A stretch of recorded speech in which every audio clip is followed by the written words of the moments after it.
السلام علیکم۔ بسم اللہ الرحمن الرحیم۔ شروع کرتا ہوں اللہ کے نام سے جو نہایت رحیم و کریم ہے۔ ناظرین، آج آپ کے لیے پہلا میں ایک اسلامی ٹاپک لے کے آیا ہوں، خانہ کعبہ کی تاریخ۔ جب حضرت آدم علیہ السلام بحشت سے زمین پر تشریف لائے تو بارگاہ الہی میں عرض کیا، خدایا میں یہاں نہ تو ملائکہ کی تسبیح و تکبیر سن سکتا ہوں اور نہ کوئی عبادت دیکھتا ہوں، جیسا کہ آسمان میں بیت المعمور دیکھتا تھا جس کے ارد گرد ملائکہ طواف کرتے تھے۔ جواب الہی آیا کہ آ جاؤ ہم نشانے بتائیں، وہاں کعبہ بنا کر اس کے ارد گرد طواف بھی کر لو اور اس کی طرف نماز بھی ادا کر لو۔ حضرت جبریل علیہ السلام کی ان کی رہبری کے لیے ان کے ساتھ چل پڑے اور ان نے وہاں لائے جہاں زمین بنی تھی، یعنی جس جگہ پر جھاگ پیدا ہوا تھا، اور پھر وہ جھاگ پھیل کر پوری زمین بنی۔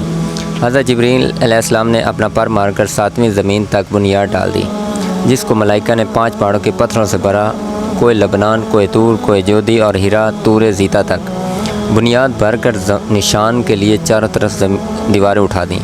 سامعین، اس طرف آدم علیہ السلام نماز پڑھتے رہے اور اس کا طواف بھی کرتے رہے۔ طوفان نوح تک کعبہ اسی حالت میں رہا۔ اس وقت وہ عمارت عثمان پر اٹھا لی گئی اور یہ کعبہ کی جگہ اونچی ٹیلی کی طرح رہ گئی، مگر لوگ پھر بھی برکت کے لیے یہاں آتے تھے اور آ کر دعائیں مانگتے تھے۔ پھر ابراہیم علیہ السلام کے زمانے تک کعبہ اسی حالت میں رہا۔ جب حضرت اسماعیل و ہاجرہ اس میدان میں آ کر ٹھہرے اور ان کی وجہ سے یہاں کچھ آبادی ہوگی، تب حضرت ہاجرہ کے انتقال کے بعد حضرت ابراہیم علیہ السلام کو حکم ہوا کہ اسماعیل کو ساتھ لے کر جہاں عمارت کعبہ بنائے، اور اس کی نشانی اس طرح فرمائی گئی کہ ایک بادل کا ٹکڑا بھیجا گیا تھا تاکہ اس کے سائے کعبہ کی حد مقرر کر لی جائے۔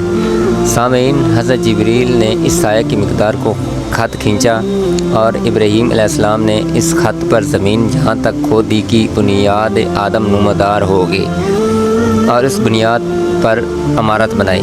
اس کی بلندی 9 ہاتھ اور رکن اسود سے رکن شامی تک دیوار 33 ہاتھ اور رکن شامی سے رکن غربی تک دیوار 22 ہاتھ اور رکن غربی سے رکن یمانی تک 31 ہاتھ، رکن یمانی سے پھر رکن اسود تک 20 ہاتھ۔ لہذا اس وقت یہ کعبہ مستطیل کی شکل تھا۔ حضرت ابراہیم علیہ السلام نے خانہ کعبہ کے اندر ایک تغار سا بنایا تھا جو مثل خزانہ تھا کہ کعبہ کے لیے جو کچھ نظر میں تحفے میں آئیں اس میں رکھے جائیں۔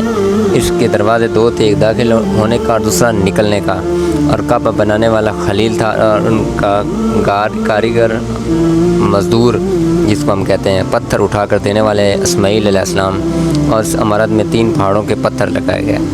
ابراہیم علیہ السلام سے پہلے کسی نے یہاں عمارت نہ بنائی تھی، مگر آپ کے بعد کئی دفعہ اس کی تعمیر و مرمت ہوئی اور اس میں حالات کی وجہ سے کچھ تبدیلیاں بھی ہوئیں۔ مثلا اس کی اونچائی دوگنی کر گئی، دروازہ 2 کے بجائے 1، اور اس کا رقبہ بھی کم کر دیا گیا، لیکن بعد میں اسے پرانے رقبے ہی میں تعمیر کیا گیا۔ دعا ہے کہ اللہ تعالیٰ مجھے صحیح آپ کو چیزیں بتانے کا ہمت دے، صلاحیت دے، اور آپ کو یہ چیزیں میری پسند آئیں۔ تو ناظرین، کامنٹ باکس میں مجھے ضرور بتائیے گا، اگر غلطی ہوگی تو مجھے اس کی معذرت خواہوں اللہ کے حضور۔ تو والسلام، گزار ہے میں۔